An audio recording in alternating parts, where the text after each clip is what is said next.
Hello everyone, my name is Jillian Prisla from 2nd BCA section.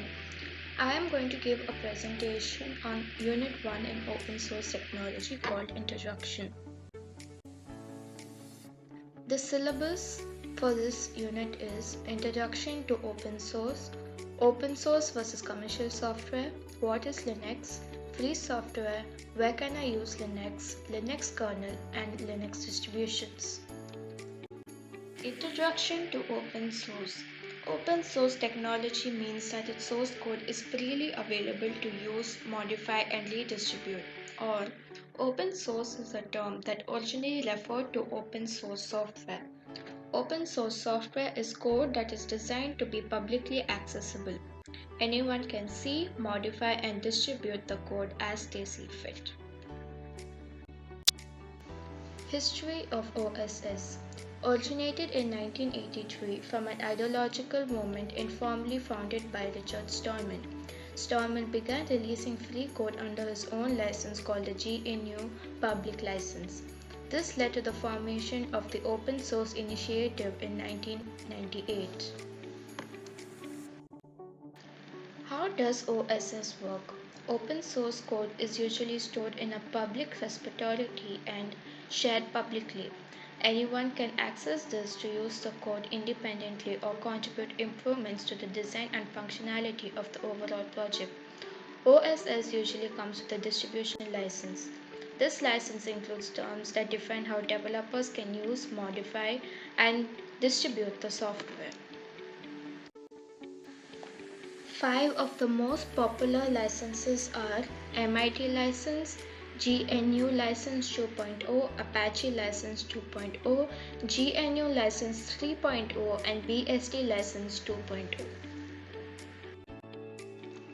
Examples of open source products in operating systems: Android, Ubuntu, and Linux.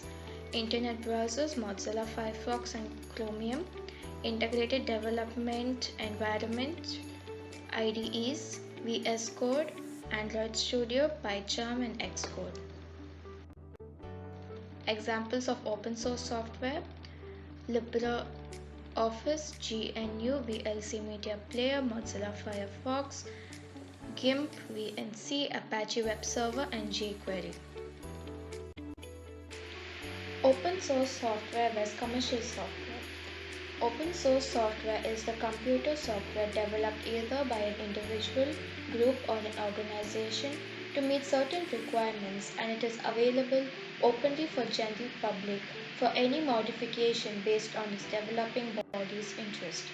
Commercial software is the computer software where only the person, team, or organization that created it can modify. Also, they have exclusive right over the software. Anyone needs to use it has to pay for its valid and authorized license. The cost of open source software is free. The cost of commercial software varies from moderate to expensive. Open source provides limited technical support. Commercial software provides guaranteed technical support. Open source software is available under free licensing. Commercial software is available under high licensing cost. In open source software, users need to rely on community support. In commercial software, users get dedicated support from the vendor. In open source software, installations and updates are administered by the user. In commercial software, installations and updates are administered by the software vendor. Limited hands-on training and online resources are available for open source software application training. On-site and online trainings are available for the commercial software vendor side for software application training. Here in open source, software users can customize, but in commercial software, mainly vendors offer customization. Advantages of OSS. It's free. We can freely make changes to dysfunctional and problematic aspects of the application to better fit their unique needs. Users can depend on it for the long-term projects. Programmers can use the pre-existing code or come up with their own inventions. Provides great learning opportunities for new programmers. Disadvantages of OSS. It's harder to use and adopt due to lack of friendly user interfaces. It can pose compatibility issues, it can pose liability issues, and can incur unexpected costs. Benefits of open source technology: flexibility allows the software to be built or customized by the business from the ground up. Cost: the majority of OSS is distributed freely, making it very cost effective. Speed: the flexibility offered by open source software makes for speedy development. Secure: its open source counterpart enables you to get into the bits and bytes of the freely available source code. Technically advanced, use bleeding edge technologies to create new solutions to get their hands on the latest innovations. Linux. It is a Unix-like open source and community developed operating system. It is supported on almost every major computer platform. The Linux OS was developed by Linus Torvalds in 1991. Linux features: multi-user capability. Multiple users can access the same system resources, but they have to use different terminals to operate. Multitasking: more than one function can be performed simultaneously by dividing the CPU time. Portability: it means that it can support different types of hardware.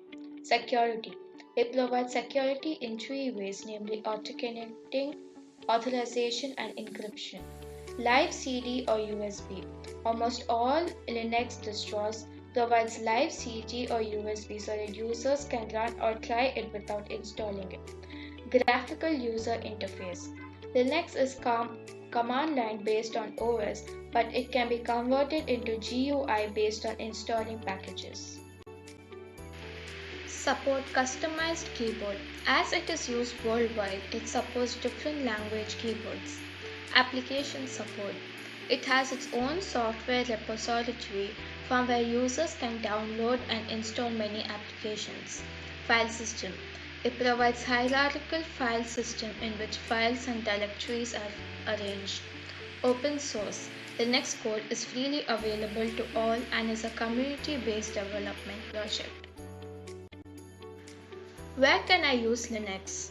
Linux is used in the following ways: server OS, desktop OS, headless server OS, embedded device or appliance OS, network OS, software development OS, cloud OS for cloud instances. Linux kernel. Kernel is central or main component of an operating system that manages operations of computer and hardware. Kernel acts as a bridge between applications and data processing performed by hardware level using inter-process communication and system calls. It is responsible for various tasks such as disk management, task management, and memory management. It basically acts as an interface between user applications and hardwares.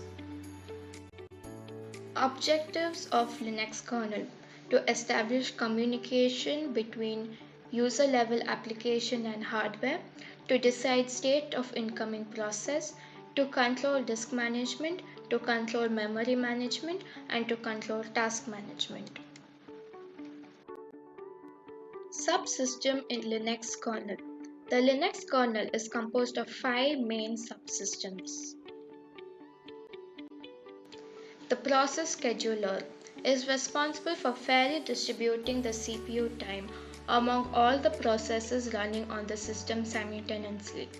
The memory management is responsible for proper distribution of the memory resources among the various processes running on the system. The MMU does more than just simply provide separate virtual address spaces for each of the processes. The virtual file system. This subsystem is responsible for providing a unified interface to access stored data across different file systems and physical storage media.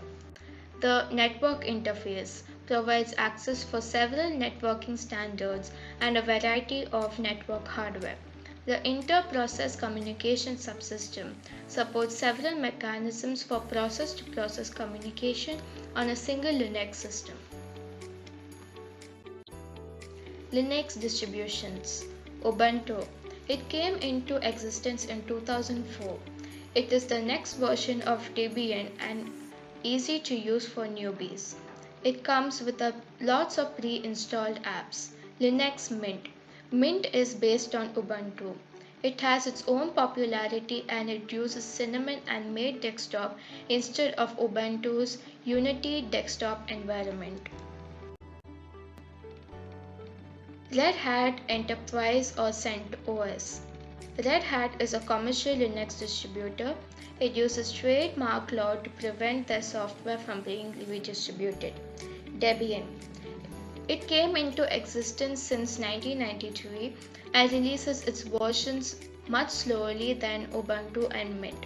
This makes it one of the most stable Linux distributor. Fedora. It is a project that mainly focuses on free software and provides latest version of software. It is less stable but provides the latest stuff. Thank you so much for watching.